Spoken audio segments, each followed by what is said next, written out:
What's going on, guys? Welcome back to the LetDirtFly YouTube channel. All right, guys, in today's video, we're gonna talk to you about things you might wanna know getting into ATV mudding. Coming from a perspective as we might have wasted a little bit of money on things we didn't need. Hopefully, this will help you to not say waste money. Yes, and we want to basically just do a whole guide on things we wish we knew getting into this stuff, because although it's fun, it's filming and everything like that, we're not going to go over the filming stuff, but we're going to go over things we wish we knew about getting into modifying these things, even things we wear, all that fun stuff. So without further ado, let's get into this video. Sorry, apparently I'm really important. So one of the things we're going to talk about first here is actually not even with the ATVs, but it's actually with yourself, is getting yourself some waders. So waders are going to help keep you a little bit warmer and cooler waters up here. We're up in the north in New York here. A lot of the southern riders, they like to just ride in shorts and Crocs. That's their thing. But up here, it's a little bit cooler and everything. We like to stay dry and warm. So that's why we always wear them. And Seth's going to go over what kind of waders you should consider over top of other ones. All right, guys. So the kind of waders that we use, not going to throw brands out there per se. We use the sock-footed waders. I believe they're referred to as stockings. It allows you to actually have a boot, a separate boot, so you actually get better ankle support and, if you will, a little more mobility. They're chest waders. You know, they usually go about mid-chest, somewhere around here. Keeps you dry up to this point, which is actually keeps your stuff dry too if you have really nice. Yeah, so you know, stuff in the pockets, in your own pockets, you know, keeps you dry there. The other kind of wader that is very popular is the boot wader, where this part is just basically a big rubber boot attached to the wader. They're not very good for your, you know, keeping your foot from sliding around. It's just, if you've ever worn like mucking boots or anything like that, galoshes, it's the same idea. So your foot moves around, your ankle moves around, you lose stability.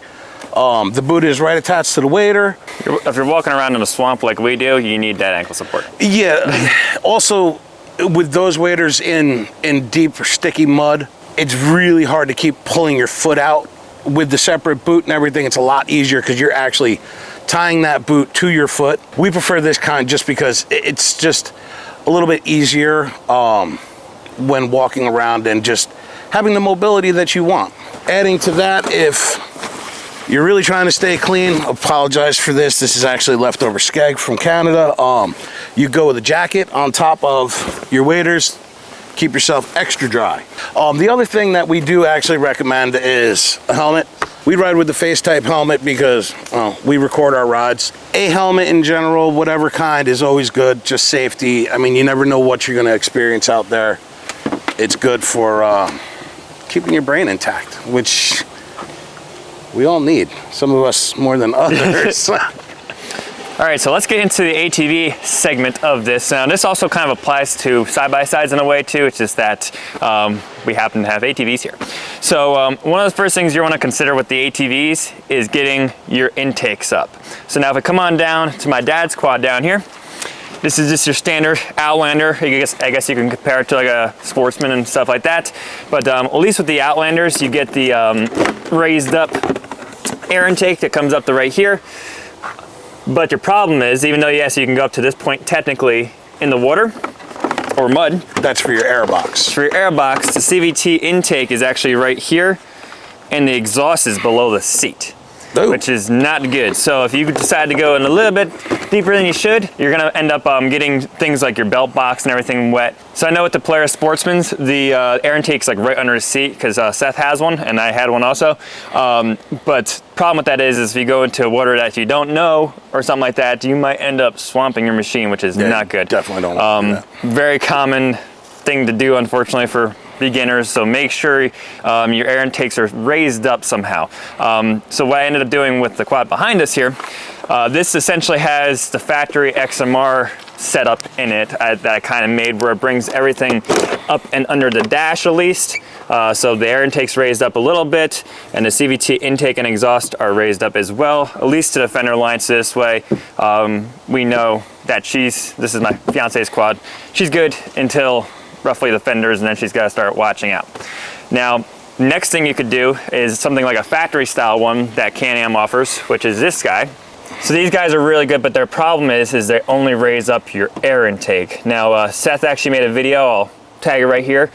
He actually made some modifications to this to bring up the CVT exhaust to get it up a little bit and everything, because you don't, turns out even though you raise your air intake, if your clutches get wet, you're stuck in the water. Not good. So what Seth and I have is a full-on snorkel riser setup. So this brings all of our intakes right up here. Now, I never plan on going this deep.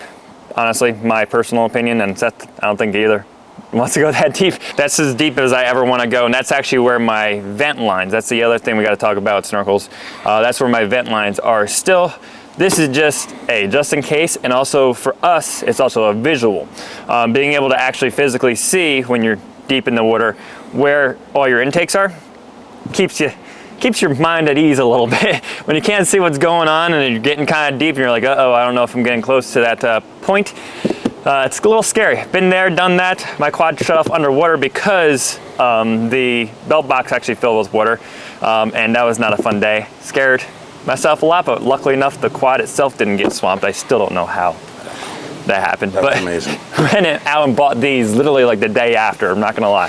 So yeah, so these have been great for us. Seth's running the same pair. Find out that was somebody that copied my video that we made. But any quad, you're gonna wanna get your air intakes up, and especially with how deep, especially some of the southern riders like to go, they go handlebar deep. So you got your Warrior risers, all those companies, they make some really, really tall ones that get your air intakes up, so this way you're not swamping your machine, because that is key to keeping these things alive.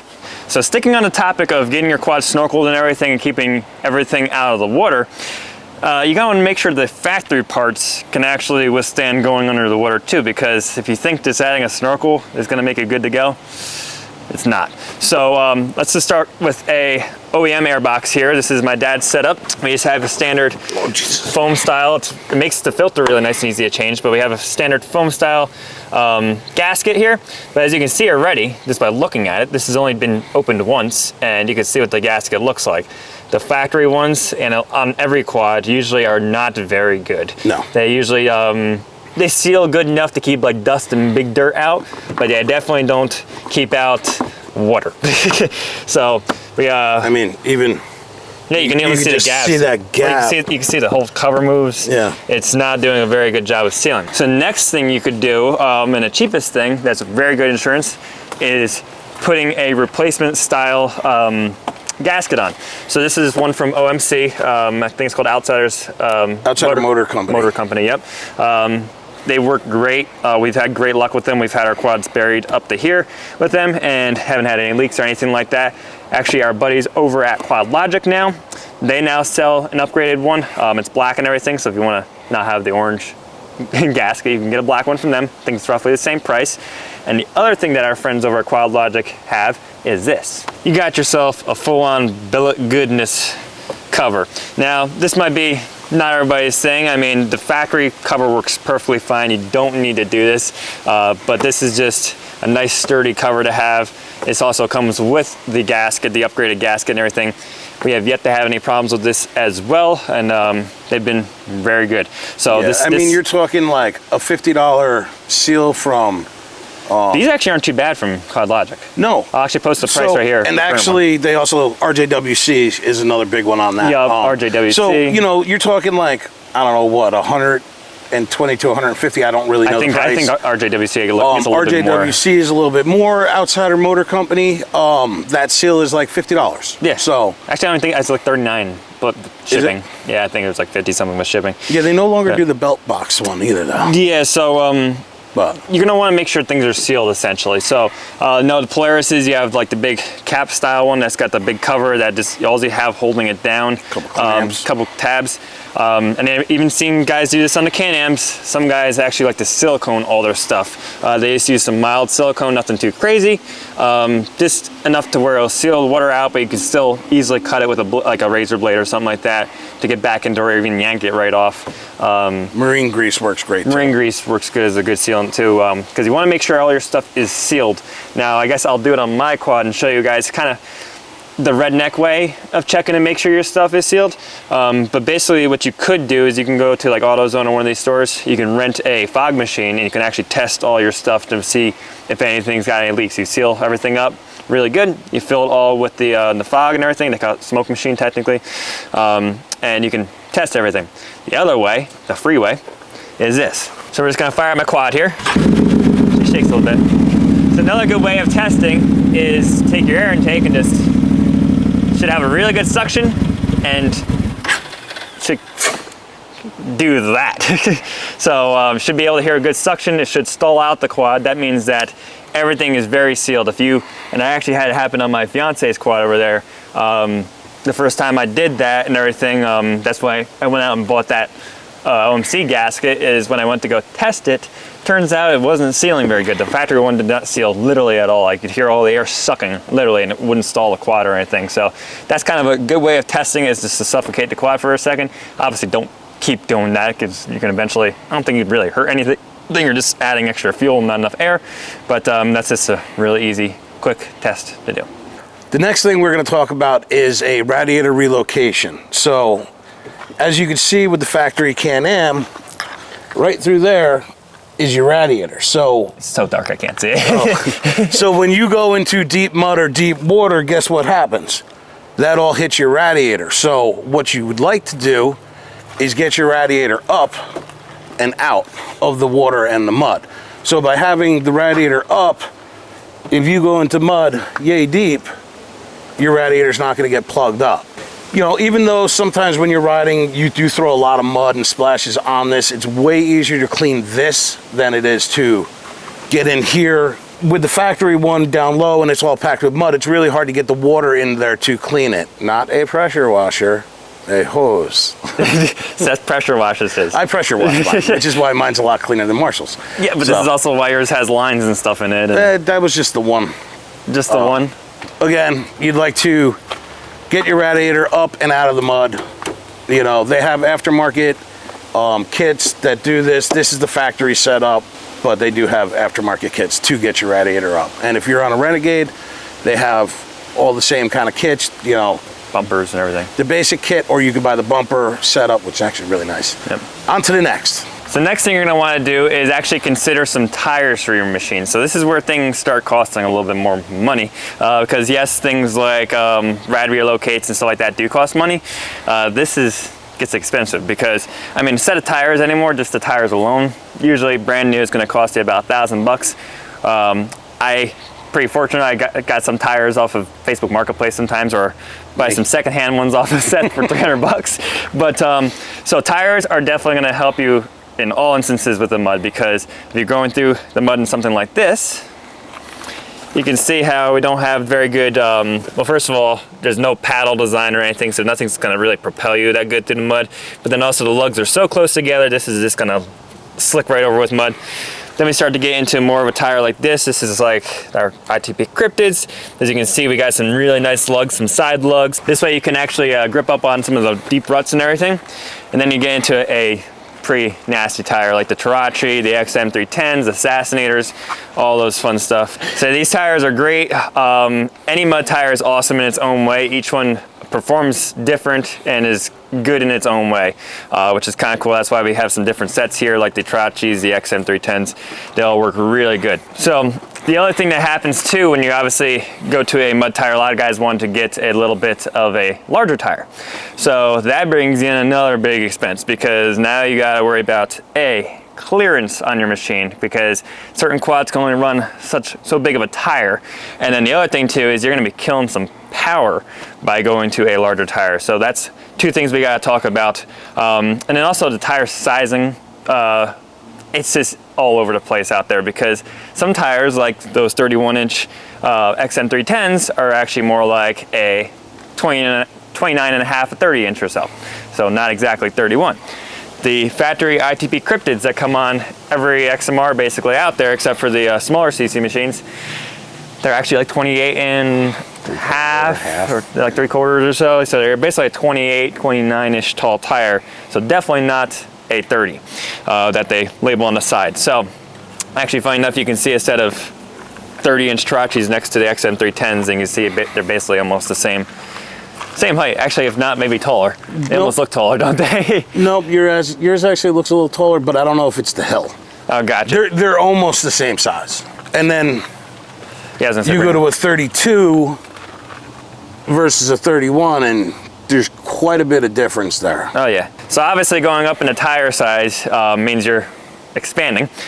So unfortunately, if you're running things like stock floorboards, things aren't going to clear very well. So there's a couple of ways you can get away with fitting larger tires. I went the very, very expensive route the first time around. Seth's shaking his head behind the camera. Yes, I am. I went ahead and stretched my machine. So I had a 2-inch front stretch and a 2-inch rear. The quad was 4 inches longer overall. It allowed me to fit some actually they measured larger than 32 Moto Havocs on here. They were great and everything, but for me, honestly, it ruined the feel of the quad. I like the shorter wheelbase feel because more wheelies, more fun. I like to feel like I'm getting killed. So I downsized my tires, took the stretch out, and everything feels a lot better now. The other option, and much more affordable option, is something like floorboards. So these are our favorite floorboards to date yet. So these are the Quad Logic floorboards. The reason we choose these over other brands is honestly the look. They actually look like they put some thought and design into these things. A lot of them are just straight up bent metal, and they charge you almost just as much for them as these, and these actually look more kind of uniform and everything. But what these do is they actually pull your foot well in like this and allows you to have more clearance. As you can see, Seth has a 32 on. He can almost fit a 33 if he really wanted to. And he's got plenty of room up front. He's not going to rub. Everything's really nice there. So that's one thing to consider, is when you go larger, you're going to have some fitment issues. So this is definitely a more affordable option, but it's still going to cost you some money. I think these guys are like almost 300 bucks probably now. 400. 400. Wow. So yeah, exactly. So it's not cheap. You're going to notice here in the theme of this video, things start adding up. So next in line is our power. All right, so going with the larger tires, you're going to need to get your power back. By that I mean a lot of times, especially if you're dealing with something with like a smaller CC quad, like a little 500 over here, and you're running bigger tires, you're gonna really kill the power of it. You're gonna be you're gonna be excited about your new tires, but you're gonna be pretty down about your power. So we always recommend some kind of clutch upgrade. Now these come in different forms. You have clutch kits that take basically your stock setup, and they'll do a spring or a weight change to it, and you get a little bit more performance out of it. And then you have the next upgrade would be like a primary clutch adjustment, which is going to help get your RPM back. You can get the quad back in its power band, all that fun stuff. And then you can go crazy and get a full-on clutch setup with a primary and secondary that's fully tunable to make the quad actually make more power than stock a lot of times. Helps get the power to the wheels again. And actually a lot of times, like I said, you can make more power than when your quad came from the factory. Like I said, with the Can-Ams, there's basically 3 different levels, I guess you could say, that we have. You have what we have in this, just a regular clutch kit. The Can-Ams, the clutch kits don't work that great. It raises your RPM a little bit, it still doesn't put it anywhere near the power band, and that's basically it. It's nothing crazy. Then you get into something like a CVTech primary. That's one we always recommend to people, especially if they're just getting into mudding and stuff, want more of a budget-friendly setup. I think they're roughly about $700 or so, give or take, depending on where you buy it. You can also, these have a pretty good secondary clutch in them, these quads, so they can respond well to things like helix changes and spring changes, which is actually what we have done to most of the quads here. But then you can get a little ridiculous and go to like a full-on billet setup. That's what I have in my machine. I have a STM primary, STM secondary, fully adjustable, and to be honest with you, as we proved in another video that I'll link right here, it's not really even worth the money unless you're running massive tires or something like that, or doing some kind of mud racing. Yes, anything over a 32, we would recommend. I found that out. I spent my money for you guys to learn from my mistakes. So my God, it's slowly going back to stock. Actually, it's got the CVTech funny enough right now, because I blew up the STM up in Canada, turns out. So that's basically clutching. Clutching helps you get your power back after you go with bigger tires. You can actually use clutching also if you are just sticking with a stock rig and you want to get more performance out of the machine. Before you even do anything with like engine modifications, I always just recommend people get a CVTech primary. ECU tune to raise your rev limiter, so this way you can get more in the quad's power band. And that brings us to our next point, tuning these machines. So continuing with Marshall's clutching, and he referenced the tune, tuning these machines is very important, especially if you're going to do any kind of clutch work. You want to raise your rev limiters so that your RPMs can be much higher, because, you know, like a 650 here, you want to be running this thing at like 8,000, 8,200. The 850s, you want to run them, they recommend 72, but I think we're running right around 78. So you want to raise that rev limiter. It also allows your quad to run cooler, so it'll cycle the fan more, on Can-Ams at least. It also gives you the ability to run an exhaust, which I don't think you're really getting too much gains out of an exhaust. They say about 1 to 2 horsepower. Yeah, kind of a thing. So basically with the exhaust, it's more sound than it is power. They all roughly maybe give you a 1 to 2 horsepower if you're lucky. Yeah. If you're lucky. So, you know, so that's how you do the tune, the factory tune on these machines. There's so many different brands out there. You know, you could go all different kinds of ways. There's also power commanders, if you will. The PV3, it's a separate module that plugs into your machine that you could download tunes on and set your machine up that way. This way you can, again, raise your rev limiter, you know, engine cooling, set up for an exhaust. Again, not necessarily the cheapest things out there. I think the flashes are probably the cheaper route. A little bit cheaper than going with the aftermarket box. So another thing to consider when going to larger tires is you're putting a lot of stress on your drivetrain. So things are gonna be prone to break. Now, we personally like the breaking point to at least be the axles, because even though they're not very cheap, we like to at least snap those rather than blow diffs or dry shafts and stuff like that. Now the Can-Ams tend to actually come with some pretty decent axles actually. Actually, like I think if you get to 2018s and stuff like that, you get Gorilla axles. Gorilla axles, which are huge. Yeah, they're really beefy axles. Even this thing was great. The only reason I ever blew one was because I let it go too long with a torn boot, and it ended up, turns out, it blew. But there are many aftermarket brands. Some quads you kind of want to do a aftermarket axle upgrade right off the bat because their factory axles are like toothpicks. So Cess Polaris went through multiple axles on that thing on all corners. No. Mostly fronts. Fronts. Yes. And that was a combination of lift and tires. Yep. When I went to a aftermarket, I went to the Rhinos, and with the double plunging, and then have an issue. Allowed all of a sudden, if you're gonna go aftermarket, we always recommend go double plunging. I can show you what that looks like real quick. So basically, when you have a double plunging axle, I can't physically do it right now because she's cold out and haven't ridden a quad in a while, but normally you can move the axle in and out, and it's gonna keep everything from binding, essentially. So you can go all kinds of different ways, or like when you lift the quad and everything like that, having more mobility. Some also claim to have different design that can take more strenuous angles. We haven't really gone crazy with the angles on these things, but some guys have, and they've broken axles, so you can get aftermarket brands that allow a little bit more anglage, I guess you would say. So when you have a single plunging axle, only this side will move in and out. This side over here will stay right in that. The double plunging allows this side to go in and out and this side to go in and out. Oh, it gives you a lot less of a friction point. Yep, a lot more range of motion. Yes. Helps a ton. So I know you guys are probably watching this right now saying, wow, things are adding up. And it does. It does, but most people don't do this in a single shot. No. You do it in you kind of break pieces. it, you kind of break and fix and find out the weak points, and then you know finally you have yourself a pretty beefy machine. So one other thing that's important with these machines, this is any machine also, is getting your ride height as high as you can without getting obnoxious, obviously. I mean, some of these guys have bounty hole bikes and stuff. Obviously, I'm not expecting a brand new rider to go right to a bounty hole bike, but you never know.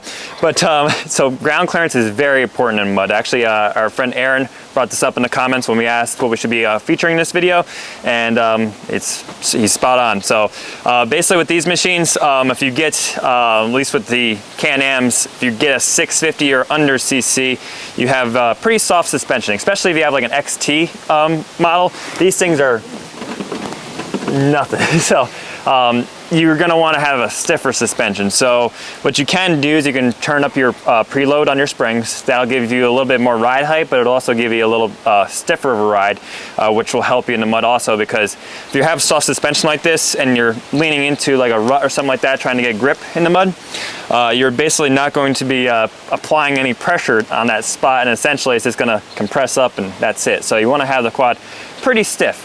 Now the XMR models usually are a little bit stiffer than just regular XTs and stuff like that.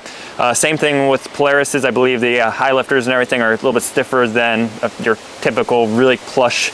Everybody loves the Polaris suspension because they are smooth. They but really then, are. But then you can get into stuff like aftermarket suspension like I got. Again, spending my money, way too much of it that I needed to. I went with Elka Stage 4s. It stiffened up my quad a bunch and also gave me some more ride height because of how stiff they are. They're a really good option. They have many different stage levels you can get. You can get them for any quad too. You tell them what you have. Even if they don't offer it, all you have to do is give them, they just need to know your riding style, the weight of the quad, your eye-to-eye length, and they can make you a set of shocks. Stage 1s are going to be better than most standard shocks just right out of the gate, but I have stage 4s.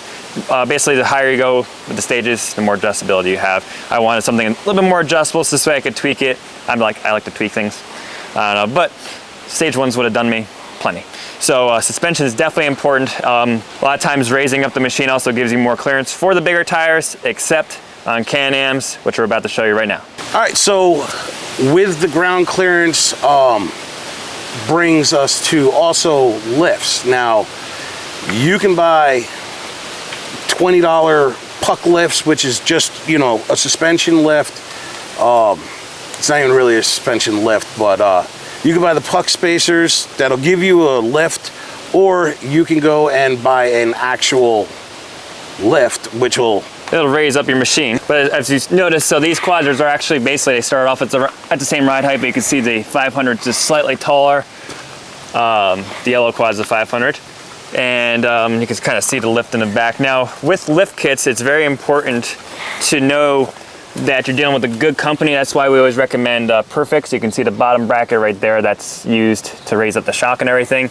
But Perfex includes a axle spacer, which helps with your axle angles and everything, because when you're going up with the machine, you're going to affect your axle angles, which makes them blow. Yes, so you gotta make sure that your angle's not too harsh on your axle, otherwise it will definitely blow. So far, we've been lucky. Both machines have a lift, and neither one has had any issues yet. Now, Seth, what happens to the Can-Ams when you lift these things in the rear? So, and this is where, let's see, I don't know if this will work at all. You can try it. So, she's actually pretty stiff. She's pretty stiff. When you're on the machine, the wheel actually gets farther from the footwell than it does when you are at full relax. I don't know if that did anything. Yeah, it did a little bit, but so basically, with the Can-Ams, the Can-Am is on a cantilever, so trailing arm. Yeah, it's a trailing arm, but it's on a cantilever. So the higher this goes up, the closer this gets. As you can see, Marshall put my footwell on Melissa's quad because I had actually trimmed that already. Yep. So the XMRs, they have a little bit more wheel clearance than the XTs and stuff, but these are actually XMR floorboards I threw on here that were Seth's. Thanks. But with the Can-Ams, basically the more you lift the quad, the trailing arm swings down and forward. So you end up actually losing clearance to your footwell, unfortunately. Yes, you do. Just kind of how the Can-Ams work, at least in the rears. The front's a totally different story because it's standard arm setup. But yeah, that's the only problem with the lifts on the Can-Ams. They do help quite a bit, but at the same time, you gotta know your clearances and stuff. Yeah, absolutely. So another thing we've kind of found out and definitely recommend now that we love a lot is a combination of two things actually. Some kind of mud strap. So this is going to help you basically help lean the quad into ruts and everything like that when you're stuck in the mud. You want to be able to get your weight to each side of the machine, be able to move the machine around, gives you a little bit more leverage and everything. But as you can see, when I just went to the left side of the machine here, I'm trying to yank the quad over now, but I want to go, obviously. Got to reach over and hit the gas. That's silly. So what we've done to our quads is actually install this. This is a left-handed throttle. We have a great video post up in the corner here. Focused. Well, all right. So we have what's called a left-handed throttle on here. This allows us to grab the throttle over on this side. We can be all the way over here, getting our weight on the quad and still controlling the quad itself, which is really nice. Definitely recommend the mud strap, and if you guys can also, I think these were like $100 and something. They're the cheapest mod that you're probably pretty much the cheapest and best mod you can do. These two right here, because this was literally game changing for us, especially with our style of riding. Down south, we were a skimmer and stuff like that. Not as much, but if you're in some mucky stuff, these guys are where it's at. To me, if you're mud riding, it is a must. And between the strap and the left-handed throttle, it's like $200. It's less than $200. And if you're like me and want to take your like nephews and stuff for a ride, they get to sit here, and it's a grab handle for them. It's two jobs in one. So this is another like cheap mod. Speaking of cheap mods that you can do to your machine is, and this is very good insurance, is something like this. You can do this on any machine. So this is a, we call it key tether. What this does is it makes it this way if Seth accidentally knocks his key off in the mud, which hopefully he doesn't because that means he might swamp his machine. But if you knock your key off, at least you're not going to be digging. For one, we actually had to help one of our subscribers out in Busco Beach. He actually knocked his key. Yeah, that took a long time. That took a long time. Long time to find his key, but we did find it. Some guys put floaties on these and everything. Yep. This is the easiest thing to do. I think they have these at Home Depot. You can definitely get them on Amazon and places like that. Yeah, they're also offered by a variety of different companies. We get the kind that has a little clip, so you can still take your key off when you want to just take your key out and for security purposes and stuff like that. But then when you go to ride it, just clip her up real quick and you're good to go. And just a second little note to that whole thing. That is a duplicator key. Yep. So just a really cheap thing. Find yourself a duplicator key. So this way you have two keys for your quad. You have a duplicate. I want to say they're like $50. I think they're 70 something. Oh, they're 70 now? Yeah. I'll post it down below. If you're going riding, especially like hours away, it's like we do, we go to Canada, we're going to North Carolina, all these places, bring an extra key.